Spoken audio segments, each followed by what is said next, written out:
كثيرا ونساء واتقوا الله الذي تساءلون به والأرحام إن الله كان عليكم رقيبا يا أيها الذين آمنوا اتقوا الله وقولوا قولا سديدا يصلح لكم أعمالكم ويغفر لكم ذنوبكم ومن يطع الله ورسوله فقد فاز فوزا عظيما أما بعد فإن أصدق الحديث كتاب الله وخير الهدي هدي محمد صلى الله عليه وعلى آله وسلم وشر الأمور محدثاتها فإن كل محدثة بدعة وكل بدعة ضلالة وكل ضلالة في النار.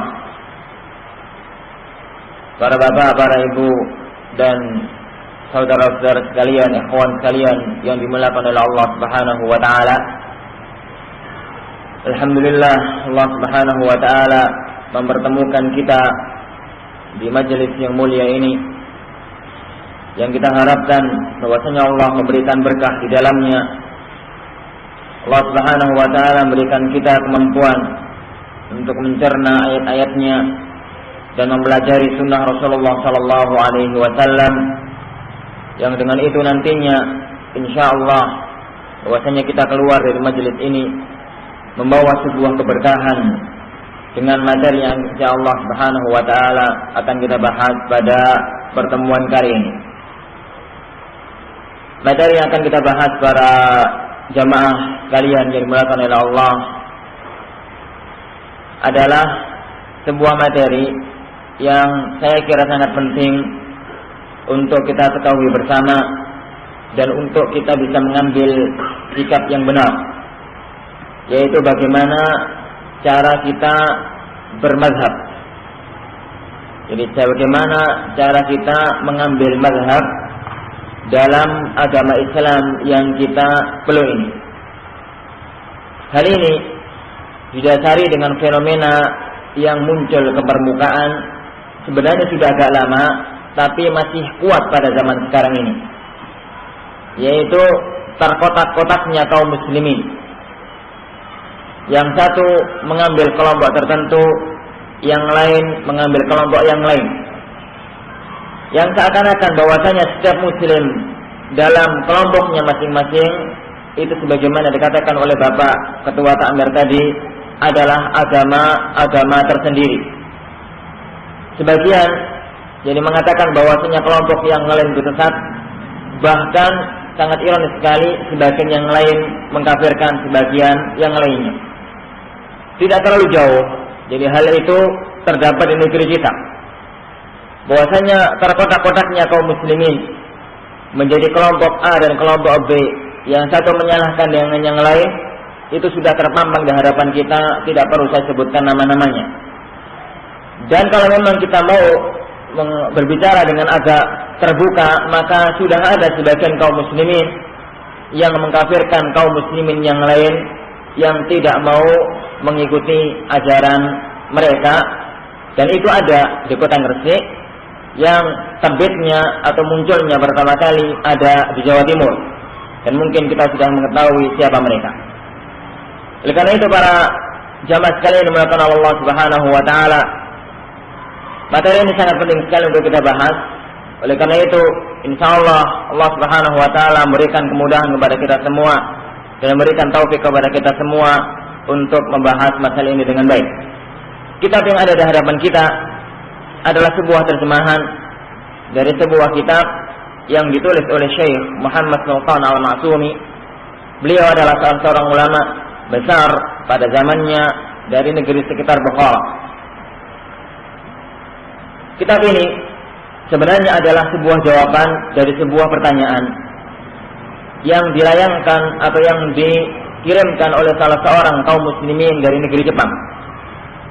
Kasusnya adalah ada orang-orang dari daerah Jepang atau dari negeri Jepang ingin masuk Islam. Tatkala mereka ingin masuk Islam, maka sebagian kaum muslimin yang ada di sekitarnya mengatakan, jadi terutama kaum muslimin yang tinggal di negeri Jepang yang asalnya dari India, mereka mengatakan bahwasanya wajib bagi mereka, yaitu kaum orang-orang Jepang yang mau masuk Islam, untuk masuk Islam dengan bermazhab Hanafi, yaitu pengikut mazhab Imam Abu Hanifah rahimahullah. Karena apa? Karena memang daerah India, Pakistan dan sekitarnya, atau Kashmir dan sekitarnya, itu pengaruh mazhab Abu Hanifah atau mazhab Hanafi sangat kuat sekali. Namun di sisi yang lain, orang-orang Indonesia, begitu yang diceritakan oleh penulis atau oleh penanya dari Jepang itu, terutama dari Jawa, mereka mengatakan kepada orang-orang yang baru masuk Islam itu, tidak, yang wajib adalah bagi kaum muslimin yang baru mau masuk Islam itu untuk mengikuti mazhab Imam Asy-Syafi'i. Karena memang jadi penduduk negeri Indonesia rata-rata mazhab Syafi'i.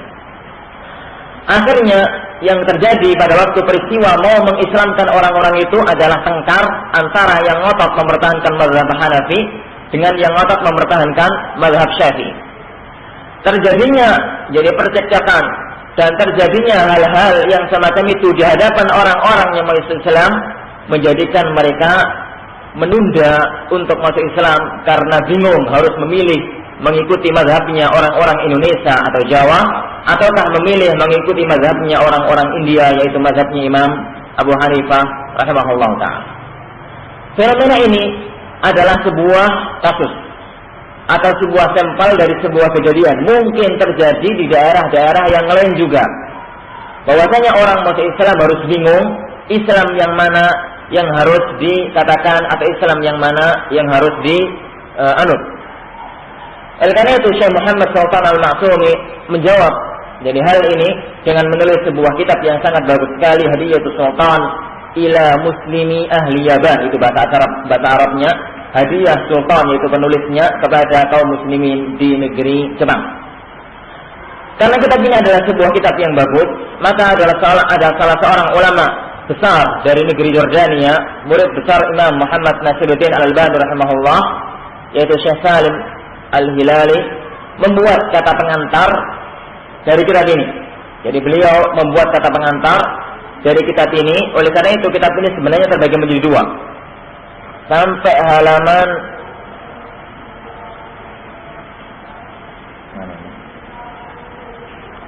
sampai halaman 55. Ini sampai halaman 55 dari awal kitab sampai halaman 55 itu bukan tulisannya Syekh Muhammad Sultan Al-Ma'sumi, tapi tulisannya Syekh Salim Al-Hilali, murid utamanya Al-Imam Muhammad Nasiruddin Al-Albani, ahli hadis terbesar abad ini. Kemudian tulisan Syekh Sultan Al-Ma'sumi itu adalah mulai halaman 56 sampai akhir kitab. Sedangkan catatan kaki yang ada di bawah footnote itu semuanya ada tulisannya Syekh Salim Al-Hilali rahimahullahu ta'ala. Para jamaah sekalian yang dimuliakan Allah Subhanahu wa taala, kita mulai membahas ini biiznillah Subhanahu wa taala. Masalah yang pertama yang kita pahami para jamaah sekalian yang dimuliakan oleh Allah, bahwasanya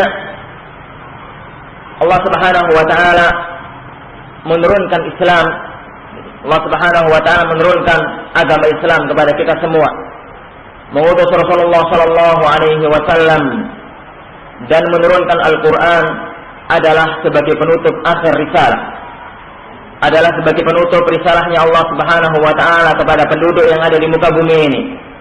Allah Subhanahu wa taala mengutus Nabiullah Adam alaihissalam, kemudian Nabiullah Nuh, sampai Nabiullah Isa alaihi salatu wassalam, dengan banyaknya para nabi dan banyaknya para rasul. Itu digambarkan oleh Rasulullah sallallahu alaihi wasallam adalah sebagai sebuah bangunan yang mana semua orang merasa kagum dan merasa bangga dengan bangunan tersebut. Hanya sayangnya masih ada satu batu bata yang masih belum tersusun. Semua orang berdecak kagum pada bangunan itu, tapi semuanya mengatakan seandainya batu bata ini sudah ditata dengan rapi dan sudah disusun dengan rapi, maka tidak ada lagi cacat pada bangunan itu. Dan Rasulullah sallallahu alaihi wasallam bersabda, wa ana tilkal labinah, sayalah batu bata itu sebagai penutup. Setelah itu sudah tidak ada lagi cacat dan sudah tidak ada lagi kekurangan dalam agama yang diturunkan oleh Allah Subhanahu wa taala. Oleh karena itu Allah Subhanahu wa taala firman, "Al-yauma akmaltu lakum dinakum wa atmamtu 'alaikum ni'mati wa raditu lakumul Islam dinan. Jadi pada hari ini, yaitu pada tanggal 9 Dzulhijjah tahun 10 Hijriah pada Haji Wada, beberapa bulan sebelum meninggalnya Rasulullah sallallahu alaihi wasallam, Allah menurunkan firman-Nya, pada hari ini telah kusempurnakan Islam sebagai agamamu dan telah kusempurnakan nikmatmu atau nikmatku kepadamu, dan saya rela Islam sebagai agamamu. Para jamaah sekalian, Allah Subhanahu wa taala telah menyempurnakan agama ini. Oleh karena itu, tatkala Abu Dzar Al-Ghifari rahimahullahu taala atau radhiyallahu anhu pernah mengatakan, jadi wa ma tuwfiya Rasulullah sallallahu alaihi wasallam wa ma ta'irun yatiru bi janahihi fis sama' illa wa 'allamana fihi ilma. Rasulullah sallallahu alaihi wasallam telah meninggal dunia dan tidak ada satupun burung yang mengepakkan kedua sayapnya di langit kecuali Rasulullah sallallahu alaihi wasallam telah menyampaikan ilmunya kepada kita. Dan Salman Al-Farisi, salah seorang sahabat dari negeri Persia, pernah ditanya oleh salah seorang kaum musyrikin, pernah ditanya oleh salah seorang kaum kafir, wahai Salman, apakah nabimu telah mengajarkan segala sesuatu sampai masalah tata cara buang hajat? Apakah nabimu telah mengajarkan segalanya sampai tata cara buang air besar dan buang air kecil? Maka Salman Al-Farisi mengatakan, na'am, iya. Jadi Rasulullah telah mengajarkan segalanya. Bagaimana tata cara buang air besar, bagaimana tata cara buang air kecil. Yaitu diantaranya kalau buang air besar dan buang air kecil jangan menghadap kiblat, jangan membelakangi kiblat, dan yang lain-lainnya. Berangkat dari sini para jamaah sekalian yang dimuliakan Allah Subhanahu wa taala, kita pahami, kalau sebuah undang-undang, kalau sebuah aturan, kalau sebuah agama, kalau sebuah perusahaan atau yang lain sudah mengatur segala sesuatu sampai masalah tata cara buang air, sampai tata cara bagaimana kita berpakaian, tata cara bagaimana kita itu keluar rumah, tata cara bagaimana kita sampai kumpul dengan suami istri, itu sudah ada aturannya, dan aturannya itu sudah sempurna, tidak ada cacat di dalamnya. Maka mungkinkah sebuah agama yang kayak begitu meninggalkan satu celah, yaitu bagaimana cara kita beragama dan bagaimana cara kita bermadzhab? Sebuah kemustahilan. Kata Imam Ibnu Taimiyah rahimahullah taala dan Syekhul Islam Al-Imam Ibnu Qayyim, bahwasanya kalau Islam itu mengatur bagaimana cara kita berpakaian, kalau pakai harus dari tangan kanan, melepas dari tangan kiri. Bahwasanya kalau pakaian wanita di dalam rumah begini, kalau pakaian wanita di luar rumah begini. Kalau buang air besar itu jangan menghadap kiblat, jangan membelakangi kiblat, tapi ke arah utara atau ke arah selatan.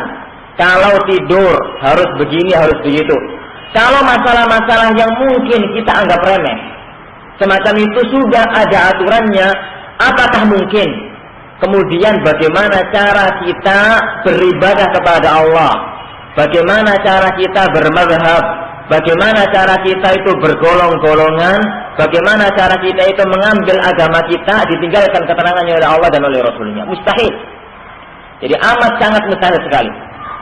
Oleh karena itu, karena sebuah kemustahilan itu tidak mungkin terjadi dalam agama kita, mestinya bahwasanya kalau memang cara atau masalah-masalah seperti itu sudah diterangkan oleh Allah dan oleh Rasulnya, mestinya masalah yang jauh lebih besar sudah diterangkan juga oleh Allah dan oleh Rasulnya. Dari sinilah kita harus merenungkan tentang jadi keberagaman kita, cara kita beragama kepada Allah lewat patokan dasar sumber agama kita, yaitu Al-Quran dan Sunnah Rasulullah SAW.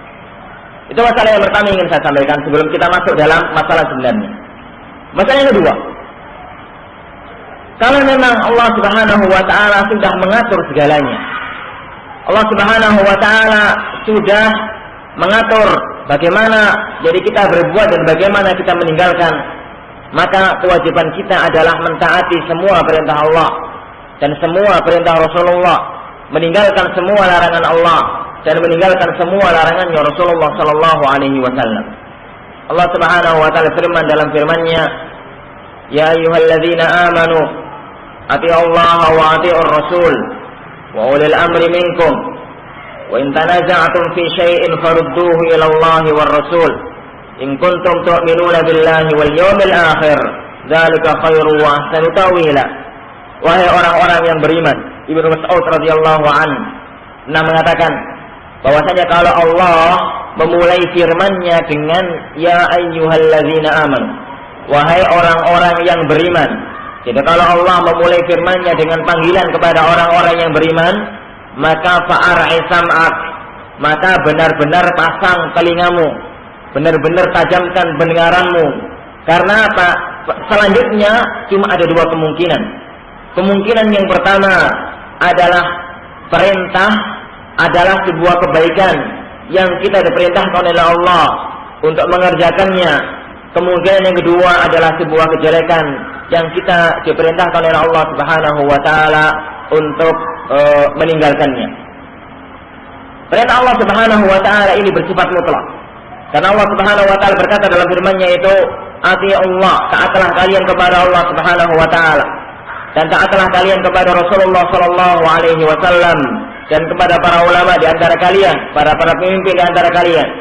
Lalu jika kalian berselisih pendapat, jika kalian bercekcok dalam pendapat, jika kalian tidak sama dalam sebuah pandangan, maka perintahnya Allah cuma satu. Farudduhu ilallahi war Rasul. Kembalikanlah kepada Allah dan kembalikanlah kepada Rasulullah sallallahu alaihi wasallam. Mengembalikan kepada Allah jelas, yaitu dengan mengembalikan kepada ayat-ayat Allah Subhanahu wa taala yang terdapat dalam Al-Qur'an, dan mengembalikan kepada Rasulullah sallallahu alaihi wasallam ada dua kemungkinan. Yang pertama, tatkala beliau masih hidup, maka langsung bisa ditanyakan kepada beliau, kepada Rasulullah, dan itu hanya dilakukan oleh para sahabat Nabi sallallahu alaihi wasallam. Adapun sepeninggal beliau, maka dilakukan dengan cara kembali kepada sunnah-sunnah Rasulullah, kepada hadis-hadis Rasulullah sallallahu alaihi wasallam. In kuntum tu'minuna billahi wal yawmil akhir. Jika kalian itu benar-benar beriman kepada Allah dan kepada Rasulullah sallallahu alaihi wasallam. Ketaatan kepada Allah para jamaah sekalian dan ketaatan kepada Rasulullah sallallahu alaihi wasallam ini bersifat amat sangat mutlak. Perhatikanlah sebuah kasus yang mungkin sudah pernah saya sampaikan di masjid ini pada sebuah khutbah Jumat, bahwasanya tatkala Zubair bin Al-Awwam ada sebuah masalah beliau dengan salah seorang sahabat Hatib ibn Abi Baltah. Cekcok dan ada masalah berurusan dengan masalah pengairan air sawah. Yaitu jadi sawahnya Zubair itu ada di sebelah atas, air mengalir dari sini.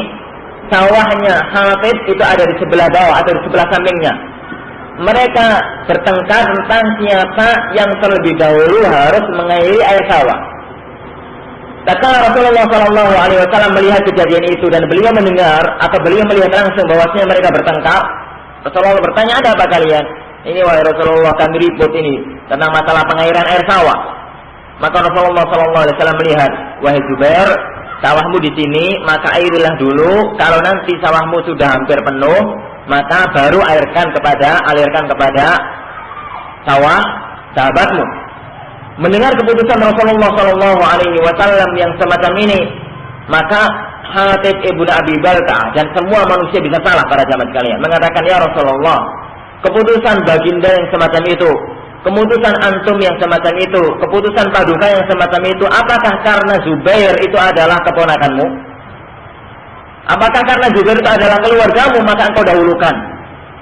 Melihat penentangan dari Hatib ibn Abi Baltah yang semacam itu, maka Rasulullah sallallahu alaihi wasallam merah padam mukanya, marah besar, dan turunlah firman Allah, "Fala wa rabbika la yu'minuna hatta yuhaqqimuka fima shajara bainahum, thumma la yajidu fi anfusihim harajan mimma qadaita wa yusallimu taslima." Demi Tuhanmu, kata Allah, bahwasanya mereka tidak dianggap beriman atau tidak sempurna keimanannya sampai mereka mau berhukum dengan hukummu, sampai mereka mau berhukum dengan hukummu, dan mereka tidak menemukan dalam diri mereka itu perasaan rik, perasaan sempit dada. Jika ada orang itu mau berhukum dengan hukum Rasulullah, tapi dalam hatinya itu masih ada perasaan sempit, masih ada perasaan gak serak dengan keputusannya Rasulullah sallallahu alaihi wasallam. Allah Subhanahu wa taala menegaskan dan mereka itu menerima dengan lapang dada, tidak merasa sempit dengan keputusannya Rasulullah sallallahu alaihi wasallam. Perhatikanlah para jamaah sekalian, bahwasanya urusan ini adalah urusan pengairan air sawah. Tidak ada urusannya dengan urusan akhirat. Urusan ini adalah urusan dunia mutlak. Tapi masalahnya sekarang bukan urusan ini urusan A atau urusan ini urusan B. Urusan ini urusan besar atau urusan ini urusan kecil. Tapi yang jadi masalah adalah tatkala Rasulullah Shallallahu Alaihi Wasallam sudah memutuskan, tatkala Rasulullah Shallallahu Alaihi Wasallam sudah memerintahkan, dan tatkala Rasulullah sudah melarang, maka kewajiban kita adalah sami'na wa ata'na, mendengar dan taat. Semoga Allah Subhanahu wa taala merahmati Imam Ibnu Qayyim al-Jauziyah rahimahullah.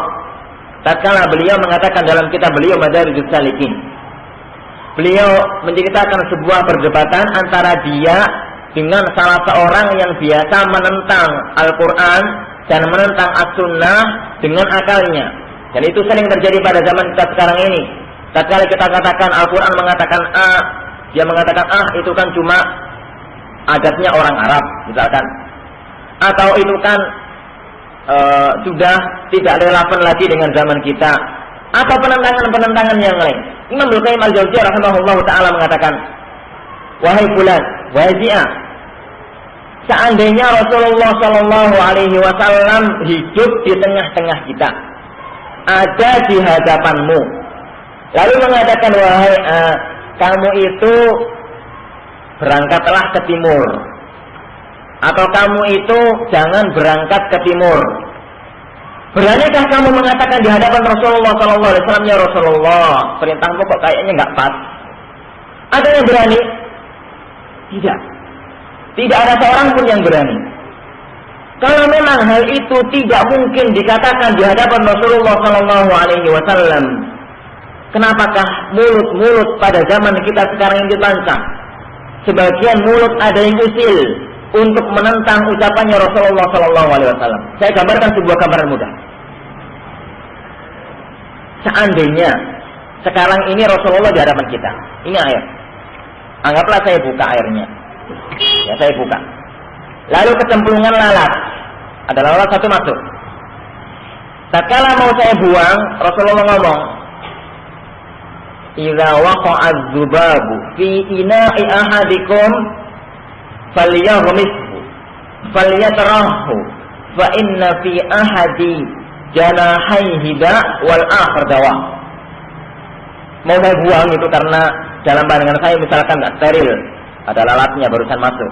Rasulullah ngomong, wahai akhi, jangan dibuang, tapi lalat itu masukkan ke dalam. Lalat itu masukkan ke dalam, lalu baru buang. Kenapa? Karena lalat itu separuh atau satu sayapnya ada penyakit, yang satunya mengandung obat.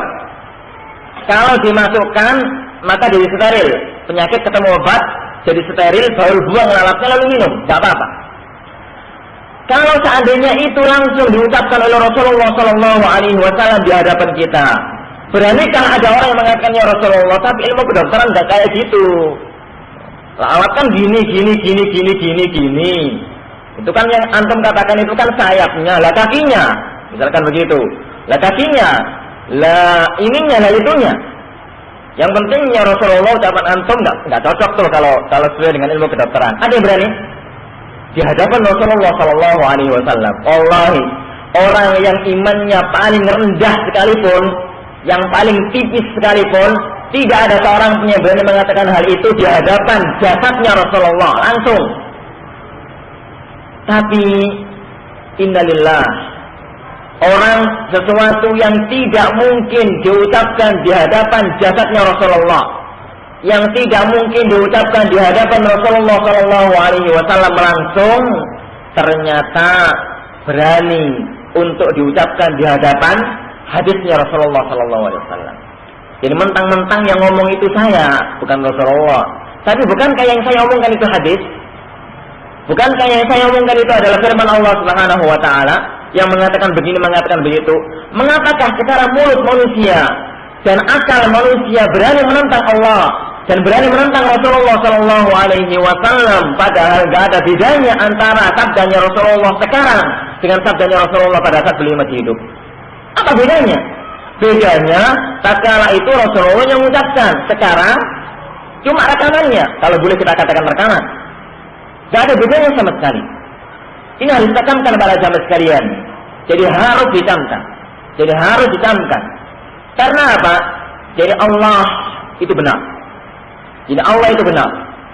Rasulullah Shallallahu Alaihi Wasallam tidak pernah berbicara karena hawa nafsu. Beliau semua yang beliau ucapkan adalah karena wahyu yang diwahyukan oleh Allah. Wa ma yantiqu 'anil hawa in huwa illa wahyun yuha. Bahwasanya Allah atau Rasulullah tidak berbicara karena hawa nafsu, tapi karena wahyu yang diwahyukan oleh Allah Subhanahu wa taala. Akal manusia juga datangnya dari Allah, diciptakan oleh Allah Subhanahu wa taala. Maka tidak mungkin bertentangan antara sesuatu yang sama-sama datangnya dari Allah. Tidak mungkin terjadi pertentangan antara nas Al-Quran dan As-Sunnah dengan akal manusia. Kalau terjadi pertentangan, kayaknya terjadi pertentangan, maka ada dua kemungkinan. Kemungkinan yang pertama, Al-Quran atau cara menafsirkan Al-Qurannya yang nggak beres. Kemungkinan yang pertama, mungkin ayatnya benar tapi cara menafsirkannya salah, sehingga kayaknya bertentangan. Atau mungkin cara menafsirkan hadisnya yang nggak benar, atau mungkin hadisnya itu lemah, tidak bisa dijadikan hujjah, atau mungkin akalnya nggak beres. Jadi belum bisa menelaah bagaimana kondisi perintah Allah dan perintahnya Rasulullah Sallallahu Alaihi Wasallam. Sebagai gambaran mudah para jamaah sekalian maka Allah Subhanahu Wa Taala. Dan ini gambaran ini sering saya ungkapkan dimanapun juga. Pada sekitar 500 tahun yang lalu atau seabad yang lalu, kalau ada orang mengatakan, wahai Pak, saya barusan ngomong sama saudara saya yang sekarang ada di Mekah 1000 tahun yang lalu, apa yang kita katakan? Orang ini gila. Jadi saya barusan bicara sama saudara saya yang ada di Mekah sekarang ini, barusan bicara padahal orangnya saudaranya di Mekah. Atau saya barusan menerima surat dari saudara saya yang dikirim pagi-pagi, sekarang jam 8 atau jam 9 tadi pagi ngirimnya, sekarang nyampe. Itu kalau dikatakan 1000 tahun yang lalu, wah ini yang ngomong bingung ini, kena jin, gila. Kenapa? Karena akal manusia saat itu belum bisa mencerna. Akal manusia saat itu masih belum bisa menerima kejadian kayak begitu. Tapi sekarang anak kecil tahu pakai HP, pakai telepon, pakai fax, pakai apa. Jadi kadang-kadang para jamaah sekalian, jadi akal manusia itulah yang tidak bisa mencerna perintahnya Allah dan tidak bisa mencerna perintahnya Rasulullah Sallallahu Alaihi Wasallam. Jadi sini maka kewajiban kita, kalau kayaknya terjadi pertentangan antara perintah Allah dan perintah Rasulnya dengan akal manusia, maka yakinlah bahwasanya yang benar adalah perintah Allah dan perintah Rasulnya, meskipun terkadang akal manusia tidak bisa untuk mencernanya. Sebagai sebuah gambaran mudah yang kedua, kita semua tahu teori Darwin. Jadi kita semua tahu tentang teori Darwin yang diajarkan manusia dari mulai SD sampai perguruan tinggi zaman itu, sekitar 10-an atau 20-an tahun yang lalu. Kayaknya adalah sebuah teori yang benar-benar sah dan benar, bahwasanya manusia itu asal usulnya dari dan yang lain-lain itu, yang sampai sekarang masih diajarkan bahwasanya ada manusia purba yang asalnya dari kera membesar dikit asalnya di manusia kayak sekarang ini, yang ditemukan di wajah di mana-mana itu yang namanya homo titik-titik us itu biasanya. Teori ini meskipun diajarkan di semua jenjang pendidikan, bukankah bertentangan dengan firman Allah Subhanahu wa taala bahwasanya Allah menciptakan manusia itu langsung, yaitu siapa? Nabiullah Adam alaihissalam. Allah menciptakannya dari tanah, ditiupkan ruh, langsung jadi manusia. Dan Allah Subhanahu wa taala menciptakan Hawa, yaitu istrinya Nabiullah Adam, dari tulang rusuknya Nabiullah Adam alaihissalam, dalam banyak ayat dan dalam banyak hadis. Zaman itu saya masih SD dan saya masih SMA, guru saya ngotot, pokoknya teori ini benar meskipun bertentangan dengan Al-Quran dan As-Sunnah. Ternyata sekarang teori ini hancur berkeping-keping. Di sini itu banyak. Jadi yang dikemukakan oleh para ilmuwan, yang diadopsi banyak oleh Harun Yahya dalam banyak CD-nya, bahwasanya teori ini hancur berkeping-keping. Kenapa? Karena tidak ada satupun yang benar, tidak ada satupun yang kuat kalau menentang perintahnya Allah dan perintahnya Rasulullah SAW. Dua mukadimah ini yang akan saya sampaikan, yang ingin saya sampaikan sebelum kita masuk pada pembahasan inti, yaitu tentang kesempurnaan Islam dan kewajiban kita taat kepada Allah dan taat kepada Rasulullah SAW apapun kenyataan yang ada saat itu. Bahwasanya inilah perintah Allah dan itulah perintah Rasulullah SAW. Para jamaah sekalian yang dimuliakan Allah Subhanahu wa taala. Setelah itu,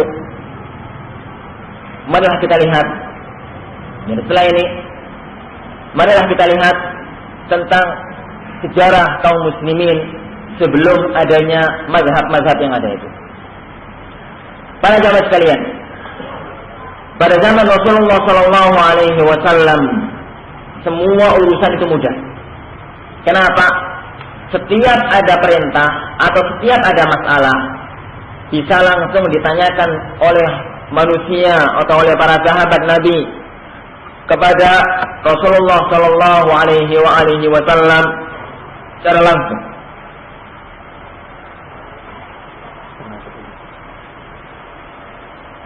Semua masalah bisa langsung ditanyakan kepada atau oleh para sahabat kepada Rasulullah SAW langsung. Sepeninggal Rasulullah SAW, meninggal Rasulullah SAW wafat, maka Rasulullah SAW sudah meninggalkan pesan sebelum beliau meninggal dunia. Taraktu fiikum amrayn in tamassaktum bihima lan tazillu abada, kitaballahi wa sunnati. Saya meninggalkan kalian dua perkara yang jika kalian itu mau berpegang teguh kepada keduanya, maka kalian tidak akan pernah tersesat selama-lamanya, yaitu Al-Quran dan Sunnah. Itulah yang dipegang oleh para sahabat Nabi Sallallahu Alaihi Wasallam dalam semua kehidupan mereka. Mereka berpegang teguh, benar-benar berpegang teguh kepada perintahnya Allah, kepada sunnah atau kepada sunnahnya Rasulullah Sallallahu Alaihi Wasallam. Kalau ada di antara mereka yang tidak mengetahui sunnah Rasulullah, maka dan kalau mereka diberitahu oleh para sahabat yang lain bahwasanya ada sunnah Rasulullah semacam ini, maka mereka langsung menerima tanpa pandang ini dan tanpa pandang itu. Lihatlah Umar bin Khattab radhiyallahu an. Tatkala Abu Musa al-Asy'ari, beliau duduk ke rumahnya, Assalamualaikum, duduk ke rumahnya sekali, dua kali, tiga kali nggak dijawab, beliau pulang. Duduk ke rumahnya Umar. Tatkala Umar mengetahui bahwasanya Abu Musa al-Asy'ari pulang, beliau buka pintu, ngejar. Kenapa pulang? Iya, antum sih didodok rumahnya tiga kali, disalami tiga kali, nggak jawab-jawab, ya saya pulang. Emangnya kenapa? Saya mendengar Rasulullah Sallallahu Alaihi Wasallam mengatakan bahwasanya kalau salah seorang di antara kalian bertamu, lalu sudah salam tiga kali nggak dijawab, maka pulanglah. Karena mungkin yang di rumah sedang nggak mau ketemu tamu, atau mungkin sedang ribut dengan istrinya, atau mungkin sedang sibuk sehingga nggak mau menerima tamu. Kalau salam tiga kali dan diterima, pulang. Maka Umar mengatakan, wahai Abu Musa al-Asy'ari, siapa yang mendengar sabdanya Rasulullah ini, sayang kamu, fulan ibnu fulan, juga mendengar hal yang sama. Maka Umar Ibn Khattab mengatakan, semua orang tahu tentang sunnahnya Rasulullah, hanya Umar yang ribut dengan urusan rumah tangganya sehingga tidak tahu sabdanya Rasulullah. Menyesal Umar. Kenapa? Beliau tidak mengetahui sabdanya Rasulullah. Tapi yang kita inginkan, bahwasanya beliau langsung tunduk tatkala mendengar bahwasanya ada orang yang menyampaikan sabda dari Rasulullah Sallallahu Alaihi Wasallam, siapapun dia langsung dipegang oleh Umar bin Khattab radhiyallahu anhu. Dan kisah yang semacam itu banyak terjadi dan semuanya dilakukan oleh para sahabat Nabi Sallallahu Alaihi Wasallam. Para sahabat mengajarkan kaidah ini, yaitu kaidah tunduk kepada perintahnya Allah dan tunduk kepada perintahnya Rasulullah Sallallahu Alaihi Wasallam ini kepada murid-muridnya, kepada para tabi'in, kepada murid-murid para sahabat Nabi Sallallahu Alaihi Wasallam. Kemudian murid-muridnya pun mengajarkan kaidah ketundukan kepada Allah dan ketundukan kepada Rasulullah sallallahu alaihi wasallam ini kepada murid-muridnya. Semuanya melakukan hal yang sama, yaitu kala datang kepada mereka perintahnya Allah dan datang kepada mereka perintahnya Rasulullah sallallahu alaihi wasallam, maka mereka langsung menerima tanpa pandang bulu, dengan hati yang ikhlas menerima ketentuannya Allah dan menerima ketentuannya Rasulullah sallallahu alaihi wasallam. Namun sekarang muncul pertanyaan, kalau memang semua para ulama sampai ulama-ulama mazhab, karena ulama-ulama mazhab itu pada zaman tabi'ut tabi'in dan zaman setelahnya, mereka berpedoman pada satu hal, yaitu sama-sama tunduk kepada perintahnya Allah dan sama-sama tunduk kepada perintahnya Rasulullah sallallahu alaihi wasallam. Lalu kenapa kok berselisih antara satu dengan yang lain? Kenapa kok sampai terjadi mazhab? Jadi kenapa kok sampai terjadi perselisihan pendapat antara satu ulama dengan ulama yang lain, antara satu mazhab dengan mazhab yang lain, antara satu sahabat dengan sahabat yang lain, padahal mereka sama-sama mengambil dari Al-Quran dan dari Sunnah Rasulullah. Perhatikanlah masalah asal usul terjadinya khilaf ini, biar jadi kita nanti memahami masalah-masalah selanjutnya. Para jamaah sekalian, kenapa sampai terjadi khilaf dan kenapa sampai terjadi perbedaan mazhab di kalangan para ulama? Kita harus menyadari para jamaah sekalian bahwasanya zaman itu Al-Quran sudah dibukukan. Pada zaman Utsman bin Affan, Al-Quran itu sudah dibukukan berupa mushaf yang ada di tangan kita sekarang itu. Namun hadisnya Rasulullah sallallahu alaihi wasallam itu belum dibukukan, masih di hafalannya para ulama, karena mereka menerima hadis itu langsung dihafalkan, tidak kayak sekarang. Dan keutamaan yang diberikan oleh Allah Subhanahu wa taala kepada mereka tidak sebagaimana keutamaan yang diberikan oleh Allah kepada kita. Jadi mereka rata-rata mendengar langsung hafal. Al-Imam Al-Bukhari rahimahullahu taala, beliau sekali mendengar 100 hadis sekali hafal, lebih bagus daripada kaset. Al-Imam Ahmad rahimahullah juga hampir mirip dengan semacam itu. Al-Imam Syafi'i rahimahullahu taala, kalau beliau masuk pasar, itu di telinganya mesti disumpal dengan kapas. Kenapa? Tatkala ditanya murid-muridnya, kenapa wahai imam repot-repot banget masuk pasar, sumpal? Iya, karena di pasar itu omongan orang nggak beres. Ya, ada yang gini, ada yang gitu, ada yang ya, rata-rata. Dan saya takut mendengar ucapan mereka, karena saya kalau mendengar satu ucapan, saya tidak akan lupa selama-lamanya. Jadi lebih bagus daripada kaset bisa salah dan bisa rusak CD itu, tapi beliau tidak. Mereka melacak hadisnya Rasulullah sallallahu alaihi wasallam, maka zaman itu dikenal sebagai zaman rihla, zaman mencari hadis. Yang dari negeri Syam pergi ke Hijaz, yang Saudi sekarang, yang dari Hijaz pergi ke Syam, yang dari Syam pergi ke Mesir, yang dari Mesir pergi ke Yaman, dan begitu selanjutnya. Zaman itu kalau orang mencari hadis gak tanggung-tanggung. Orang misalkan Jabir bin Abdullah, salah seorang sahabat besar Rasulullah sallallahu alaihi wasallam, beliau mendengar bahwasanya di Mesir ada seorang sahabat yang tahu hadis yang dia nggak hafal hadis itu. Beliau beli kuda, kendaraan dan lain-lain, berangkat dari kota Madinah menuju Mesir, naik onta, sebulan perjalanan untuk cari satu hadis. Jadi sebulan berjalan di terik padang pasir yang sangat ganas untuk cari satu hadis. Al-Imam Al-Bukhari rahimahullah taala dari negeri Bukhara, negeri Rusia sekarang itu, berangkat dari situ menuju Syam, menuju Palestina sekarang itu untuk cari satu hadis. Tatkala di Syam ditanya orang ini di mana, sudah pindah ke Yaman, pindah lagi berangkat menuju Yaman. Dari Syam ke Yaman itu 2 bulan perjalanan untuk cari hadis-hadis semacam itu. Oleh karena itu zaman itu kadang-kadang orang itu tahu hadis, kadang-kadang orang itu nggak tahu hadis. Jadi karena ulama pencar pada zaman sekalian, ulama itu pencar. Di kota Madinah ada yang pergi ke Mesir, ada sebagian sahabat yang pergi ke Syam, ada sebagian sahabat yang tinggal di kota Mekah, ada sebagian sahabat yang masih di kota Madinah, ada sebagian sahabat yang di lain. Dan yang dibawa oleh para sahabat ke Mesir belum tentu yang dibawa oleh para sahabat ke Syam.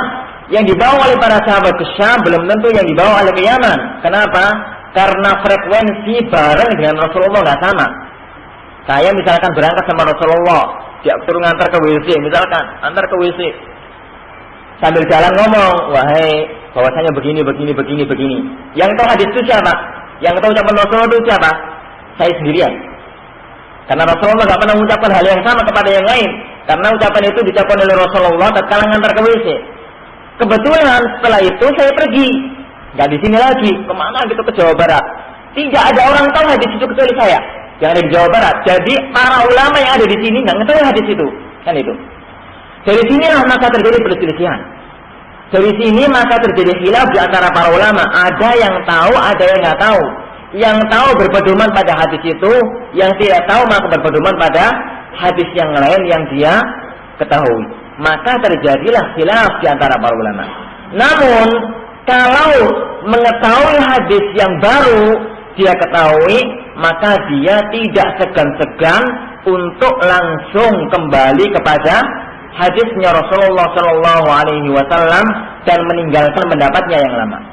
Oleh karena itu Imam Syafi'i rahimahullah taala beliau mempunyai dua mazhab yang terkenal. Jadi tatkala beliau masih tinggal di kota Baghdad, beliau sempat menulis kitab namanya Kitabul Hujjah. Kemudian beliau dari Baghdad itu pindah ke Mesir. Di Mesir beliau ketemu dengan para ulama-ulama Mesir, menghabarkan kepada Imam Syafi'i beberapa hadis yang tidak diketahui sebelumnya. Karena ada hadis-hadis baru yang sekarang baru beliau ketahui, akhirnya pendapat-pendapat lama banyak yang dibatalkan. Saya dulu pernah mengatakan begini, karena sekarang Rasulullah bersabda demikian, yang dulu salah, ganti yang ini. Bukan ganti orang kawan, tapi yang dulu salah. Sekarang saya mengetahui hadis yang baru misalkan. Dan begitulah para ulama-ulama yang lainnya. Jadi ini sebab yang pertama. Sebab yang pertama kenapa sampai terjadi khilaf di kalangan para ulama, karena sebagian tahu hadis, sebagian tidak tahu hadis, atau sebagian mengenal hadis ini, sebagian mengenal hadis itu, sehingga terjadilah khilaf di kalangan para ahlul ilmi. Yang kedua pada jamaah sekalian, otak manusia itu nggak sama. Jadi akal manusia itu nggak sama. Sama-sama hadis, tapi cara memahami berbeda, itu sering terjadi. Jadi sama-sama hadis, tapi cara memahaminya berbeda, itu sering terjadi. Kenapa? Karena bahasa Arab itu luas sekali. Jadi kalau kita menyelam kepada dunia bahasa Arab, akan sangat luas sekali. Karena itulah sering terjadi khilaf di kalangan para ulama karena hal-hal semacam ini. Beda dalam memahami hal-hal tersebut.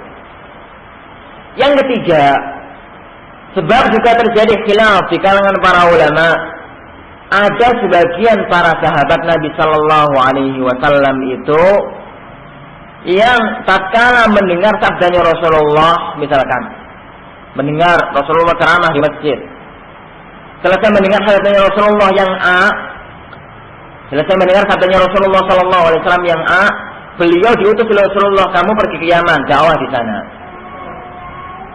Nggak pulang-pulang sampai Rasulullah wafat. Padahal setelah orang itu pergi, Rasulullah Sallallahu Alaihi Wasallam merubah hukum. Yang itu dalam ilmu syariat dikenal dengan istilah nasikh wal mansukh, hukum hapus dan yang dihapus. Itu terjadi di zaman Rasulullah dan nggak terjadi setelah Rasulullah wafat. Gambaran mudah. Dulu Rasulullah Sallallahu Alaihi Wasallam di awal era keislaman melarang ziarah kubur, nggak boleh. Kenapa?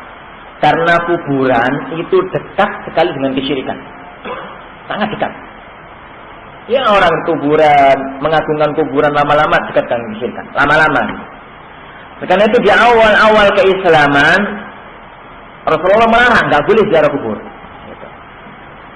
Saat Rasulullah pindah ke kota Madinah, akidah kaum muslimin itu sudah kuat, maka Rasulullah bersabda, kuntu nahaitukum an ziyaratil kubur fazuruha fa innaha tudzakkirakumul maut.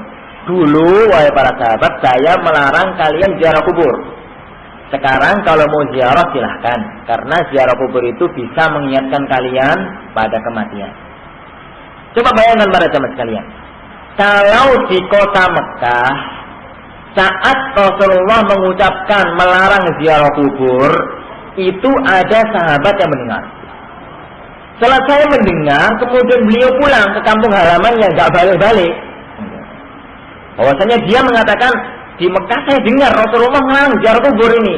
Dia pulang ke kampung halamannya. Rasulullah di Gresik pulang ke Jakarta, nggak balik-balik ke Gresik sampai wafat.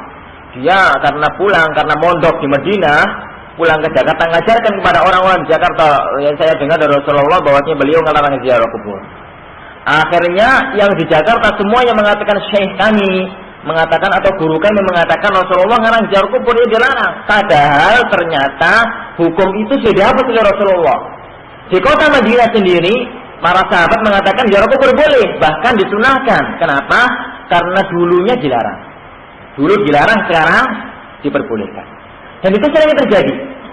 Jadi itulah, maka kadang-kadang terjadi khilaf di kalangan para ulama sebabnya pernah mendengar Rasulullah mengatakan demikian, terus dia pergi nggak balik-balik. Padahal hukum itu dihapus oleh Rasulullah SAW, diganti dengan hukum yang lainnya karena ada maslahat. Contoh yang lain, gambaran mudah. Dulu Rasulullah SAW mengatakan, kalau kamu korban, nggak boleh nyimpen daging sampai 3 hari. Jadi nyimpen daging itu cuma cukup sampai 3 hari. Kalau sudah sampai 3 hari masih lebih itu nggak boleh, dilarang. Para sahabat saat itu kalau nyembelih korbannya, nyimpen dagingnya cukup ya kira-kira 3 hari. Yang lain disedekahkan, itu dibagi-bagi. Tapi ternyata hukum ini dihapus oleh Rasulullah SAW. Kenapa? Karena para sahabat protes, bukan protes sih, ngomong sama Rasulullah, wahai Rasulullah, antum melarang dulu beberapa tahun yang lalu, antum melarang nggak boleh untuk nyimpen daging. Lah sekarang ini semua orang korban. Kota Makkah kan biasa, di kota Madinah nyembelih kambing. Semua orang korbannya onta. Kalau cuma boleh disimpan 3 hari, daging itu banyak yang busuk oleh Rasulullah. Maka Rasulullah mengatakan, ya kalau begitu boleh, semau kalian mau nyimpen sampai 1 bulan juga terserah. Dulu saya melarang hal itu karena banyak yang masih miskin. Jadi kalau kalian nyimpennya berbulan-bulan, kasihan yang miskin ya dapat bagian.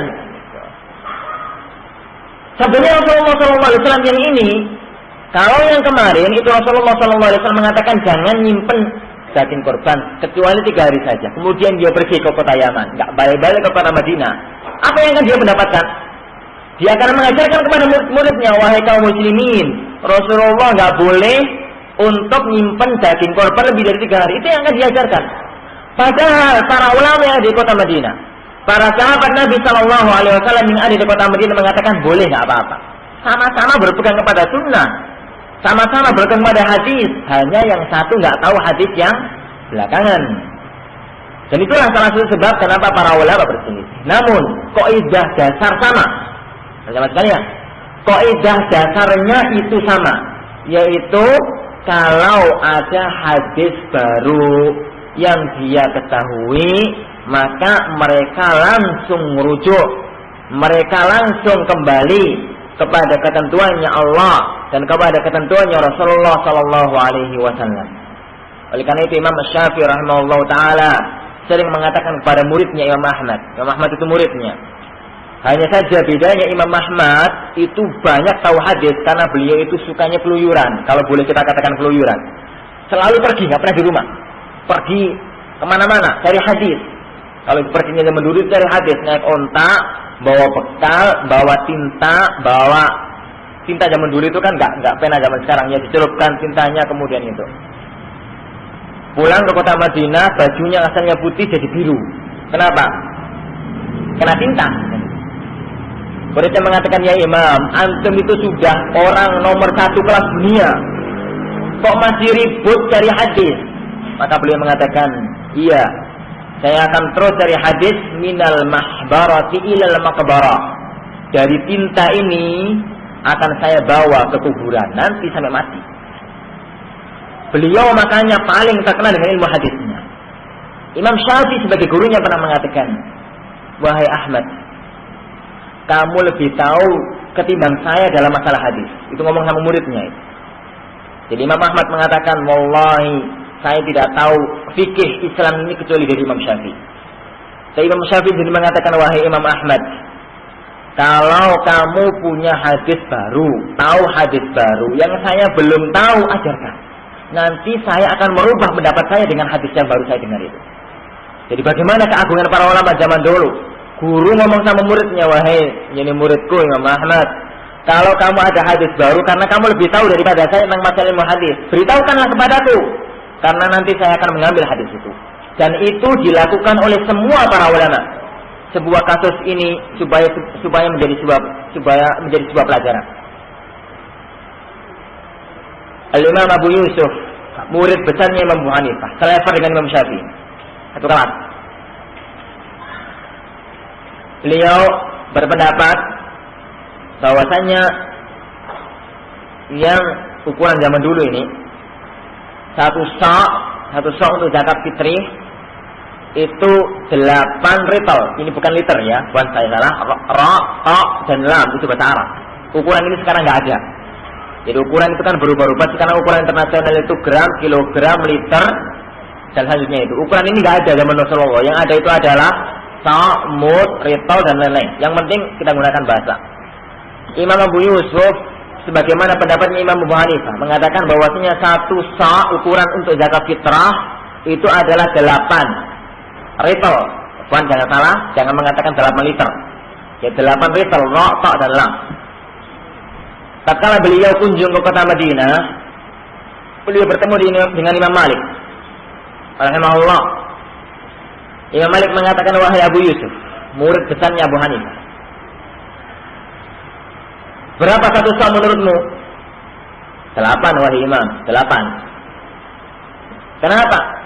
Iya, karena Imam Abu Hanifah mengatakan 8. Dalil beliau begini begitu.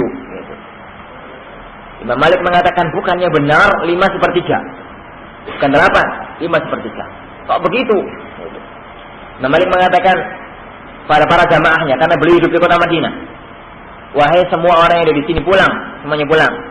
Ambil tempat yang biasa untuk membayar zakat fitrah kepada Rasulullah. Kakek-kakekmu kalau dulu bayar pakai apa? Ambil bawa sini.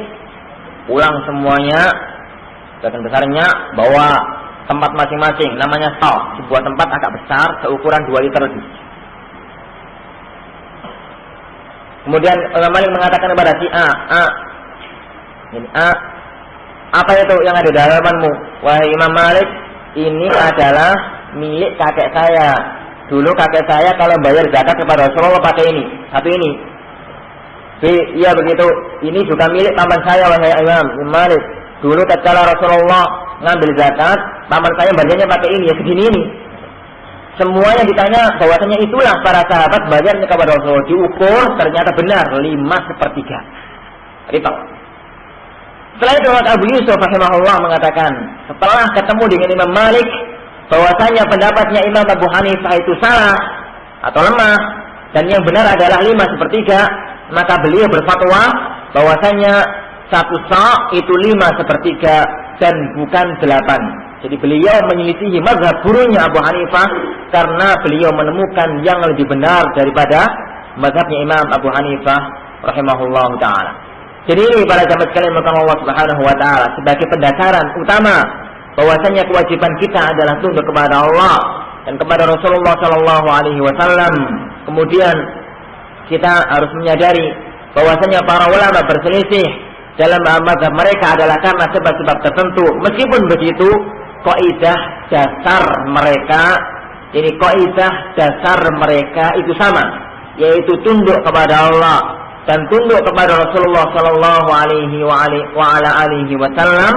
Kalau menemukan, jadi Al-Quran mengatakan begini, As-Sunnah mengatakan begini, meskipun hal itu bertentangan dengan apa yang diajarkan oleh gurunya dan bertentangan dengan apa yang sudah dia yakini selama ini.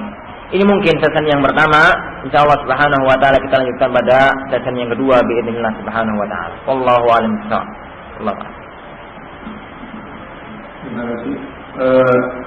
Selanjutnya kita buka sesi tanya jawab selama setengah jam. Mungkin ada yang mau bertanya, baik bisa langsung atau mungkin tulisan. Kami buka pertanyaan.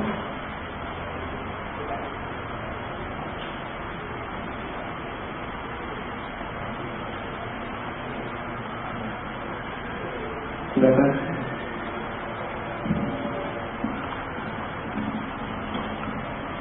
Assalamualaikum. Ini ada bagaimana cara membaca sebagian orang itu mengatakan kalau kita memakai Al-Quran di situ kita berarti memberhalakan teks. Memberhalakan teks. Sebagian kelompok orang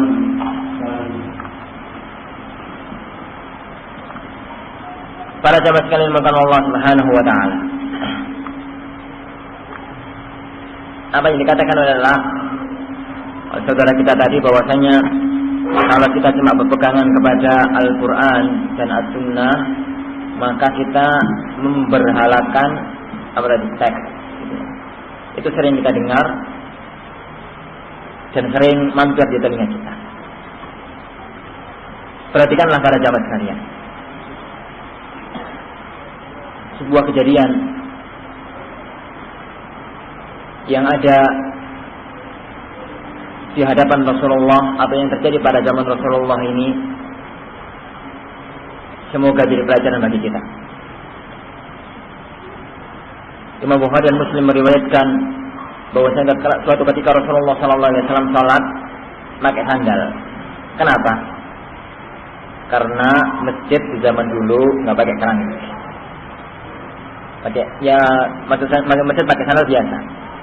Dan Anda katakan sunnahnya orang kalau sholat itu, sunnahnya orang ini kalau sholat di sebuah tempat yang di situ bisa pakai sandal, itu pakai sandal. Kalau di tempat kayak begini ya dilepas sandalnya, karena Rasulullah SAW pun pernah melepas sandalnya, kecuali kalau diizinkan oleh panitia.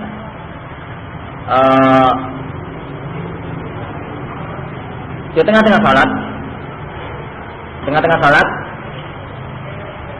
Rasulullah SAW melepas sandalnya. Tengah-tengah salat Rasulullah melepas sandal.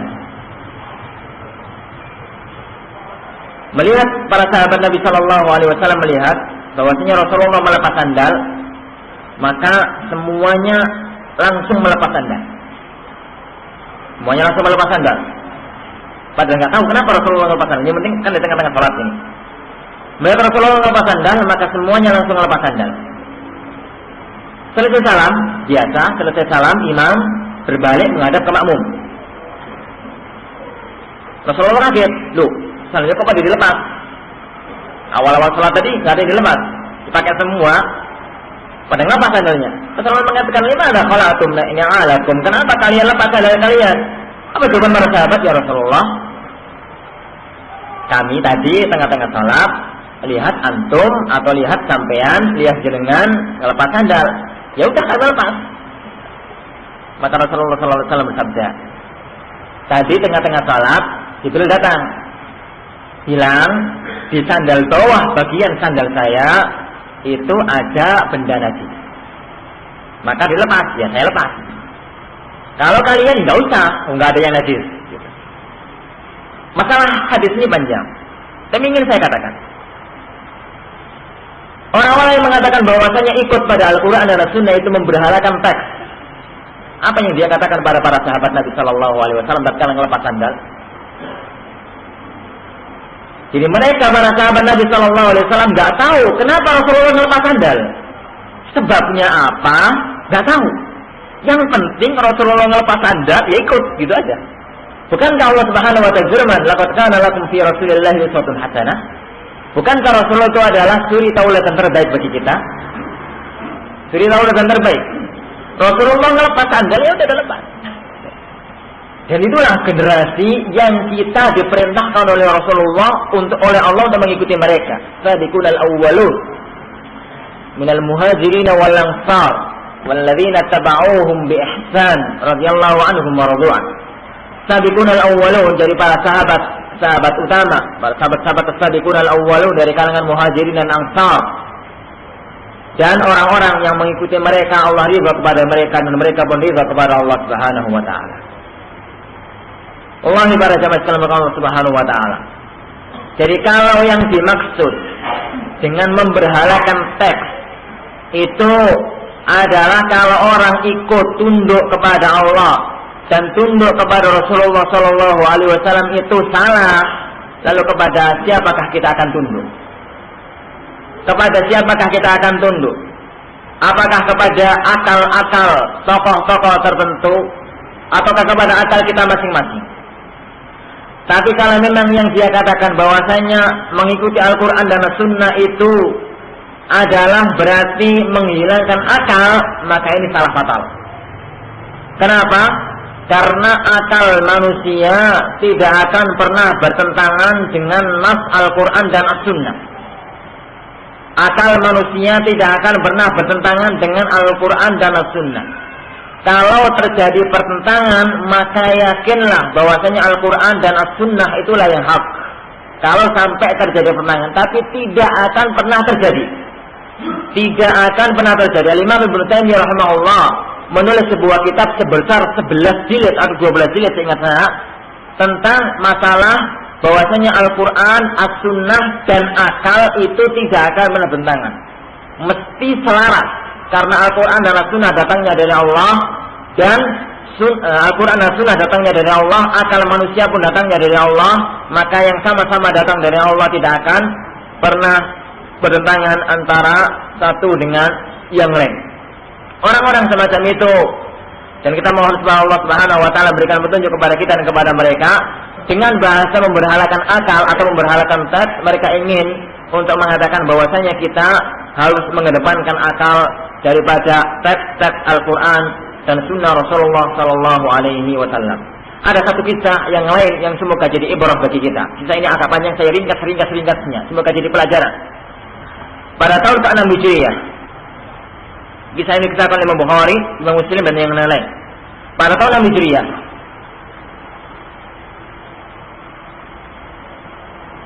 Rasulullah SAW mengatakan, wahai para sahabatku, semalam saya mimpi. Dan mimpinya Nabi itu wahyu, bukan sembarangan. Nabi Ibrahim mimpi, ya wahyu. Nabi Muhammad mimpi, ya wahyu.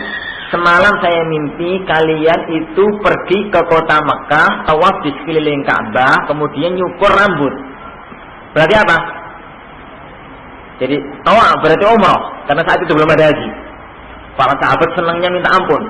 Kenapa? Sudah 6 tahun diusir dari kota Madinah atau dari kota Mekah, belum pernah melihat Mekah. Rindunya bukan main. Ingin melihat Ka'bah, ingin kembali ke Ka'bah, ingin tawaf. Para sahabat gempa, senang. Rasulullah mimpi kita tawaf. Gitu. Berarti mesti. Rasulullah mengajak para sahabatnya, ayo kita pergi. Ada yang naik kuda, ada yang naik keledai, ada yang naik onta, ada yang jalan. Dari kota Madinah ke kota Mekah, siapa yang pergi haji? Berapa jarak kota Madinah ke kota Mekah? Kalau zaman itu sebulan perjalanan. Sebulan perjalanan naik onta, yang naik onta yang jalan. Melewati padang pasir yang maha luas. Kalau sekarang enak. Sampai menjelang perbatasan di daerah Hudaybiyah. Sudah beberapa mil, sudah mendekati kota Mekah. Mereka ditahan oleh orang-orang kafir. Nggak boleh masuk. Nggak boleh masuk. Singkat ceritanya terjadilah perjanjian damai antara Rasulullah Sallallahu Alaihi Wasallam dengan orang-orang kafir Quraisy. Yang isinya kita kenal dengan perjanjian Hudaybiyah. Yang isinya kaum muslimin nggak boleh umrah sekarang, harus tahun depan balik. Itu yang pertama. Yang kedua, akan terjadi gencatan senjata selama 10 tahun, nggak perang-perang lagi. Yang ketiga, kalau ada orang dari Mekah masuk Islam menuju ke kota Madinah harus dibalikkan, harus dipulangkan. Kalau ada kaum muslimin yang dari Madinah murtad kemudian kembali ke Mekah, nggak wajib dibalikkan. Rasulullah tanda tangan, ditanda tangan. Kaum muslimin bingung. Kayaknya perjanjian ini memenangkan orang-orang kafir. Umar bin Khattab radhiyallahu anhu biasa, jadi kebiasaan beliau yang keras ngomong sama Rasulullah, ya Rasulullah, alasna ala haq, ya Rasulullah, bukankah kita di atas kebenaran? Iya. Bukankah antum adalah Nabi Allah? Iya, itu Rasulullah. Bukankah kita di atas kebenaran dan musuh kita di atas kesalahan? Iya. Lalu kenapa kita kok merendahkan agama kita semacam ini? Umar bin Khattab mengatakan, kenapa Rasulullah, ya Rasulullah, kenapa kita merendahkan agama kita serendah ini?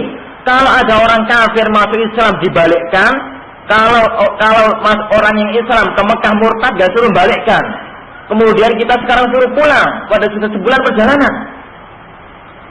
Maka Rasulullah mengatakan, Rasulullah sallallahu alaihi wasallam mengatakan, ana Rasulullah. Jadi Allah adalah Tuhanku wa huwa nasiri. Jadi saya adalah Rasulullah. Saya taat perintahnya dan Allah akan menolongku. Itu aja jawabannya Rasulullah. Tak puas. Pindah Abu Bakar. Wahai Abu Bakar, bukankah dia itu Rasulullah? Abu Bakar mengatakan, iya, dia itu Rasulullah. Bukankah kita di atas kebenaran dan orang-orang kafir di atas kesalahan? Abu Bakar mengatakan, iya. Umar mengatakan lagi, lalu kenapa kita begini sekarang? Abu Bakar mengatakan, Umar, beliau adalah Rasulullah. Beliau tidak akan pernah menyelisih perintahnya Allah dan Allah mesti menolongnya. Sama persis dengan jawabannya Rasulullah. Padahal dalam dua tempat yang berbeda. Setelah itu turunlah firman Allah Subhanahu wa taala. Setelah itu ya kawan, para jamaah sekalian, Rasulullah sallallahu alaihi wasallam, jadi itu kisahnya. Jadi kalau orang mau berangkat haji ternyata nggak bisa sampai kota Mekah karena sakit atau karena ada perang atau karena ada apa, itu sunnahnya langsung suruh cukur rambut. Rasulullah menerangkan para sahabat, wahai para sahabat, karena kalian mau berangkat umroh nggak jadi masuk kota Mekah, cukur rambut dan sembelihlah binatang korban kalian. Para sahabat nggak ada yang gerak, bingung. Perjalanan sebulan melewati padang pasir yang super panas, sampai di sini tiba-tiba begitu, nggak ada yang gerak. Diulangi perintahnya Rasulullah 2 kali, 3 kali, nggak ada yang gerak, diam terpaku kayak patung. Rasulullah marah, masuk ke rumah menemui Ummu Salamah. Ummu Salamah mengatakan, ya Rasulullah, ada apa? Kisahnya, kejadiannya semacam dikisahkan oleh Rasulullah sallallahu alaihi wasallam. Ummu Salamah mengatakan, ya Rasulullah, keluarlah. Jangan perintahkan mereka satu perintah pun. Panggil tukang cukurmu, cukur rambut antum, sembelihlah korban di hadapan mereka. Udah, jangan perintah. Setelah itu pulang, balik lagi ke rumah. Rasulullah nurut. Keluar, motong korbannya, manggil tukang cukur rambutnya, kemudian Rasulullah balik. Para sahabat melihat Rasulullah sallallahu alaihi wasallam melakukan itu, langsung baru kaget bahwasanya memang ini perintah sebenarnya, mencukur rambut kemudian memotong binatang korbannya. Digambarkan oleh para sahabat, hampir saja kami saling bunuh. Kenapa? Karena cukur zaman dulu itu nggak pakai gunting, pakai pedang. Cukur zaman dulu itu pakai pedang, dikerik begini, pakai pedang. Karena orang kondisi panik, kondisi hati nggak jelas, hampir saling bunuh. Lalu turunlah firman Allah Subhanahu wa taala, inna fatahna laka fatham mubina. Sesungguhnya kami memberikan kemenangan kepadamu dengan kemenangan yang amat sangat nyata. Umar bingung. Kemenangan apaan kayak begini? Ngomong sama Rasulullah, ya Rasulullah, ahadzal fath? Ya Rasulullah, apakah ini sebuah kemenangan? Rasulullah mengatakan, iya wahai Umar, ini adalah sebuah kemenangan. Kita pulang, balik. Para jamaah sekalian Allah Subhanahu wa taala, perhatikanlah. Orang sekelas Umar ibn Khattab nggak mampu mencerna kejadian itu. Jadi orang sekelas Umar ibn Khattab, siapakah di antara kaum muslimin zaman sekarang, siapakah di antara ilmuwan dunia zaman sekarang sebesar Umar? Ya, dikatakan oleh Rasulullah sallallahu alaihi wasallam, seandainya setelahku ini ada nabi, maka dia adalah Umar. Yang dikatakan oleh Rasulullah, kalau Umar lewat di sebuah jalan, setan minggir lewat jalan yang lain. Yang dialah pendapat-pendapatnya sesuai dengan turun dengan wahyu dari Allah Subhanahu wa taala. Pendapat Umar. Meskipun begitu, Umar enggak mampu mencerna kejadian itu.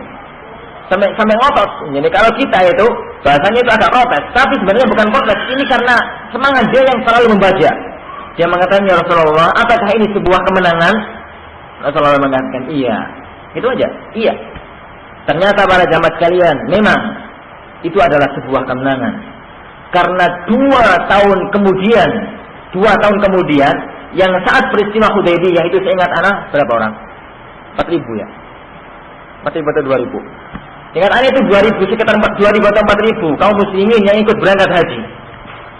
Pada 2 tahun kemudian Fathu Mekah, Rasulullah SAW membawa 10 sampai 12.000 pasukan. Dari awal dakwah sampai tahun ke-6 Hijriah itu Rasulullah mampu mencapai angka 4.000 kaum muslimin. Seingat anak itu. Padahal cuma 2 tahun kemudian angkanya meludak dari angka 12.000. Cuma dalam angka 2 tahun. Kenapa? Karena isi perjanjian yang kedua, yaitu gencatan senjata. Kalau zaman-zaman kemarin, kalau muslim ketemu dengan kafir, maunya pukul, maunya bunuh, kan itu. Tapi tatkala mereka sama-sama tahu ini sekarang gencatan senjata, maka tenang, bisa ngobrol, bisa tenang. Asalnya orang-orang yang aslinya nggak kenal Islam, orang-orang yang aslinya mengatakan Islam begini-begini, baru kenal bahwasanya oh Islam itu begitu, maaf Islam semuanya sampai angka besar itu. Itulah inna fatahna laka fathan mubina. Dia telah pada zaman sekalian orang sebesar Ibnul Khattab, Umar Ibnul Khattab, tidak mampu mencerna ketentuannya Rasulullah SAW, tapi ternyata yang benar juga Allah dan Rasulnya. Lalu apakah kita sekarang mengatakan kalau orang kembali pada Al-Quran dan kembali pada Sunnah Rasulullah SAW kemudian dikatakan memberhalakan, bahasanya orang-orang kafir, dan memberhalakan Al-Quran atau memberhalakan teks dengan bahasa mereka. Inna lillahi wa inna ilaihi raji'un. Allahu a'lam. Belum. Kemudian ada pertanyaan lagi kan? Yaitu ada orang yang muslim yang tidak sholat dengan dalih bahwa dia sholat tiap saat, dan berdalih juga tidak ada yang jamin Rasulullah melakukan seperti sekarang ini, yaitu dengan gerakan. Dia berkata bahwa keterangan dari hadis itu belum tentu benar, karena yang menafsirkan manusia biasa yang bisa salah, saja hasil. Bagaimana? Yang menafsirkan itu manusia biasa, bisa salah dan bisa benar, itu benar. Karena kita hidup sebagai manusia dan bukan sebagai malaikat. Tapi pada zaman sekalian, kalau ini saya mengatakan Allah Subhanahu wa taala berfirman, "Innad dina indallahil Islam," bahwasanya agama yang benar adalah Islam. Lalu ada orang sekarang mengatakan, oh itu belum tentu firman-Nya Allah. Kenapa? Karena Jibril mungkin saja salah. Atau kalau tidak Jibrilnya salah, mungkin saja Rasulullah-nya salah. Atau bukan Rasulullah yang salah, mungkin saja para sahabat yang dulu nulis Quran itu salah. Kalau ada orang mengatakan semacam itu, apa yang akan kita katakan pada dia? Kalau ada orang mengatakan semacam itu, mungkin saja loh, para sahabat dulu kan beli mereka yang nulis. Rasulullah itu kan pada saat di zaman Rasulullah itu Al-Quran yang belum dibukukan. Pada belum dibukukan kan di zamannya Utsman. Mungkin saja salah, jadi belum tentu inna dina indallahil Islam itu firman-Nya Allah. Apa yang akan kita katakan pada orang semacam itu? Akan kita katakan bahwasanya orang itu adalah kafir dengan kesepakatan para ulama karena menolak salah satu ayat Al-Quran. Padahal ada saja kemungkinan salah karena yang nulis manusia, kan itu. Sekarang apa bedanya dengan pertanyaan semacam ini? Apa bedanya dengan orang yang mengatakan memang Rasulullah memerintahkan sholat, tapi sholat itu kan artinya doa. Jadi sholat itu bahasa Arab itu artinya da'ud, saya berdoa.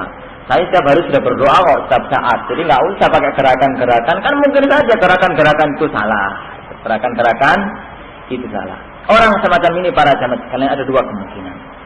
Kemungkinan yang pertama, orang itu belum waktunya komentar, sudah komentar. Yang kedua, atau orang itu sama sekali nggak tahu hadisnya Rasulullah SAW. Yang pertama yang ingin saya katakan, sesuatu yang sangat ironis pada zaman sekarang. Kalau ada seorang Pak Tani, kemudian ada orang sakit, terus dia mengatakan, oh sakitnya ini begini, maka menyebabkan begini, obatnya begini. Dia Pak Tani, dari pagi sampai sore di sawah, pulangnya tidur. Apa yang akan dia katakan? Apa yang dikatakan oleh orang pada dia? Orang ini gila. Kenapa? Oh Pak Tani kok ngurusi kedokteran. Atau ada seorang dokter, nggak pernah belajar instruktur bangunan, mengatakan bahwasanya yang benar ditanya semacam ini, bangunannya harus begini dengan patokan pondasi semacam ini, nanti konstruksi bangunannya begini, padahal dia dokter. Apa yang dikatakan? Oh, nggak beres ini orang, dokternya nggak beres. Kenapa? Loh, Pak Dokter kok ngurusi bangunan, kan itu. Tapi itu urusan dunia dianggap oleh masyarakat nggak beres, orang-orang semacam ini. Tapi dalam urusan agama, semua orang boleh bicara, seakan-akan. Seorang yang tidak pernah kenal nahwu dan saraf, kadang-kadang komentar masalah ini. Ya kalau komentarnya mari sholat, mari zakat, nggak masalah itu. Tapi kalau dalam masalah-masalah pelik kemudian orang itu berkomentar, itu jadi masalah. Ini itu jadi sebuah masalah. Dan itu banyak terjadi pada zaman kita sekarang karena memang sudah zamannya. Ya, karena memang sudah zamannya. Yaitu orang-orang yang berbicara tanpa ilmu sudah banyak pada zaman kita sekarang ini. Itu kemungkinan yang pertama. Jadi orang-orang semacam itu adalah orang yang suka komentar tanpa ilmu. Orang-orang yang suka komentar tanpa ilmu. Kenapa para jamaah sekalian? Orang macam semacam itu zaman ini amat sangat banyak sekali. Kita alhamdulillah ada seorang artis yang masuk Islam. Alhamdulillah mendapat hidayah. Ada seorang yang asalnya itu narkobais masuk Islam. Alhamdulillah. Tapi kemudian orang yang asalnya artis setelah masuk Islam jadi kiai memberi fatwa, itu yang innalillah. Dan itu sering terjadi pada bulan Ramadan. Kiai-kiai karbitan. Bahkan kabitnya 1 kilo mungkin. Kenapa ya kawan? Kemarin dia itu adalah orang yang dipentas nyanyi. Sekarang karena Ramadan dia berfatwa. Sekarang kan Ramadan dia berfatwa ditanya tentang ini dan tentang itu. Saya masih ingat sekali kejadian beberapa tahun yang lalu secara kebetulan sedang makan sahur di rumah paman. Ada TV. Ada sebuah wawancara yang narasumbernya, karena narasumbernya Ustaz alhamdulillah, narasumbernya artis A, X gitu.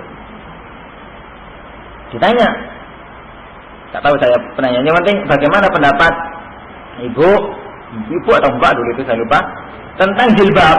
Gitu. Apa jawaban dia? Jilbab itu menurut saya sih budaya Arab. Gitu. Bahasa jilbab itu menurut saya budaya Arab. Jadi bukan masalah jawabannya, karena jawaban ini jelas gitu urusannya. Bahwa jilbab adalah sebuah kewajiban kaum muslimin atau kaum muslimat. Tapi orang yang kemarin pada bulan Sya'ban itu jadi artis, kemudian besok kalau bulan Syawal jadi artis lagi, apakah sekarang jadi seorang mufti? Jadi seorang suka memberi fatwa? Dan itu yang kita ironiskan terjadi di negeri kita. Dan itu banyak. Dan banyak sekali kesalahan-kesalahan penafsiran berangkatnya dari ini. Itu yang pertama. Yang kedua, apakah orang ini tidak memahami? Atau bukan penanya ini, afwan. Jadi apakah orang yang menafsirkan semacam itu tidak memahami? Bahwasanya ada banyak yang tidak mungkin bisa untuk ditafsirkan dengan tafsiran bahwasanya salat itu adalah bukan gerakan. Misalkan tatkala Rasulullah SAW salat itu menghadap ke kiblat. Kemudian beliau ngangkat tangan. Itu bahasanya jelas, rafa'a yadayhi. Kemudian membaca Al-Fatihah. Kemudian ruko itu posisi punggungnya itu lurus. Kemudian sujud yang diletakkan di tangan itu 7 anggota badan. Kemudian tahiyat, kalau tahiyat awal itu bentuknya begini, kemudian bentuknya begitu. Mau ditafsirkan kemana semua hadis-hadis semacam itu? Jadi mau ditafsirkan kemana hadis-hadis semacam itu? Kalau dia mengatakan rafa'ah kan artinya bukan, misalkan itu rafa'ah itu kan artinya belum tentu mengangkat. Saya katakan pada orang semacam itu, kamu tahu bahasa Arab apa enggak? Jadi apakah dia itu tahu bahasa Arab apa enggak? Kalau memang tahu maka lucu. Kalau memang tidak tahu maka jadinya ya aneh. Sebagai gambaran mudah, kalau saya mengatakan, Pak, saya mau ke pasar. Ambilkan sepeda motor. Misalkan ya, lafadznya ini. Pak, saya mau ke pasar, ambilkan sepeda motor. Kemudian ada yang saya perintahkan itu ngambil sepeda motor. Saya ngomong saya nggak ingin ini, saya ingin itu, nunjuk kuda. Yang benar siapa? Saya orang keblinger. Kenapa? Saya ngomong sepeda motor. Yang namanya sepeda motor itu dipahami oleh semua orang yang sepeda motor, bukan kuda. Itu bahasa Indonesia. Kan itu. Bahasa Arab pun sama. Yang namanya rafa'a yadayhi itu ya begini. Tidak mungkin yang lain. Ini. Kalau ditafsirkan dengan yang lain, maka ada dua kemungkinan. Rasulullah berbohong dan itu mustahil. Yang kedua, Rasulullah ngomong ngawur dan itu pun mustahil. Karena dua-duanya mustahil, maka haruslah kita tafsirkan dengan tafsir yang dipahami oleh para ulama dan dipahami oleh para sahabat Nabi Sallallahu Alaihi Wasallam. Wallahu a'lam. Adapun kesalahan tafsir itu mungkin saja terjadi, tapi bukan separah yang dikatakan oleh orang. Wallahu a'lam. Ya, mungkin ada pertanyaan lagi. Saya di belakang, mohon Pak.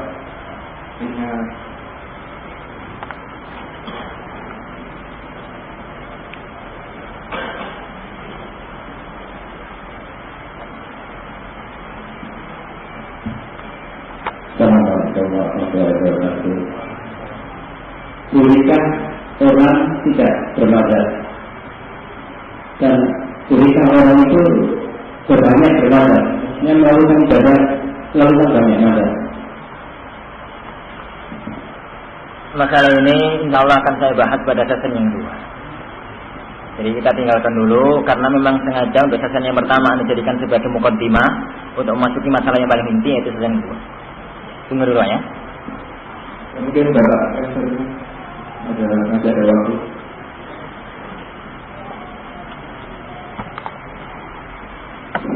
Assalamualaikum warahmatullahi wabarakatuh. Tapi dalam penjelasan yang telah kami terima tadi, nampaknya dalam perbedaan pihak antar sek atau yang disebutkan tadi bisa menerima dalam arti bisa menyesuaikan kondisi yang sebenarnya. Yang saya tanyakan sekarang, bagaimana dengan realita zaman kita sekarang ini untuk menerima perbedaan itu? Terima kasih. Assalamualaikum warahmatullahi wabarakatuh. Perbedaan pendapat yang terjadi di kalangan para ulama itu sangat indah. Itu sangat indah sekali. Karena mereka patokannya satu, cara mengambil hukumnya satu. Kadang-kadang terjadi perbedaan pendapat, wajar. Karena otak manusia nggak sama, kemampuan manusia nggak sama. Yang satu dengar ini, yang satu dengar itu, maka sangat indah sekali. Ambillah sebuah contoh. Al-Imam Ahmad mengatakan bahwasanya darah yang keluar dari tubuh manusia itu najis. Orang kalau salat nggak boleh untuk darahnya keluar karena najis.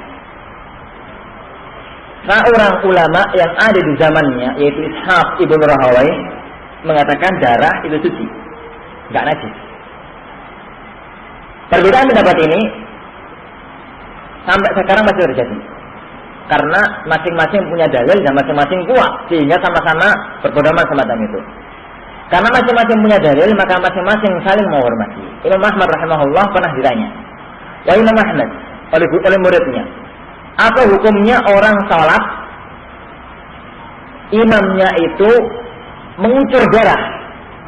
Jadi percucuran darah, apa hukumnya di belakangnya? Imam Ahmad mengatakan,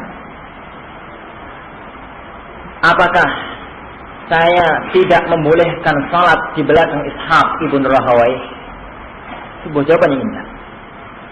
Imam Ahmad mengatakan, wahai akhi, kalau di masjid ini Imam Ishaq ibn Rahawai seorang pembesar ulama di zaman itu jadi imam, dalam keadaan terluka, darahnya mengucur, apakah saya tidak mau sholat di belakangnya?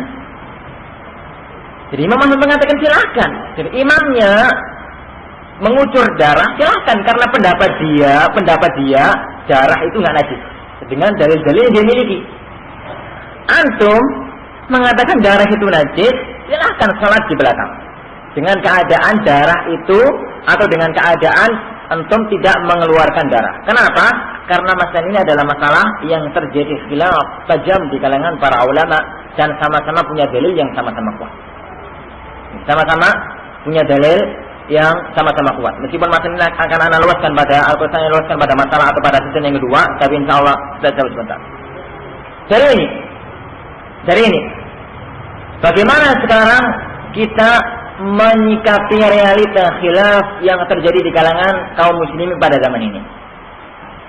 Secara global, ana jawab bahwasanya kalau khilaf yang terjadi di kalangan manusia pada zaman kita sekarang ini adalah khilaf semacam khilaf antara Imam Ahmad dan Ishaq ibn Rahawai, yaitu khilaf yang bisa ditolerir karena sama-sama punya dalil dan sama-sama kuat, maka harus saling toleransi satu dengan yang lain. Tapi kalau memang khilaf itu adalah khilaf yang jelas-jelas satu salah dan satu benar, yang satu punya dalil, yang satu tidak punya dalil, maka kita harus kembali pada kejadiannya Abu Yusuf dengan Imam Malik rahimahullah. Yang salah harus kembali kepada yang benar. Itu secara global, dan insyaallah subhanahu wa ta'ala akan kita luaskan pada sesi yang kedua, insyaallah. Mungkin kita lakukan sampai dulu tentang jawab, dan kita dulu untuk menikmati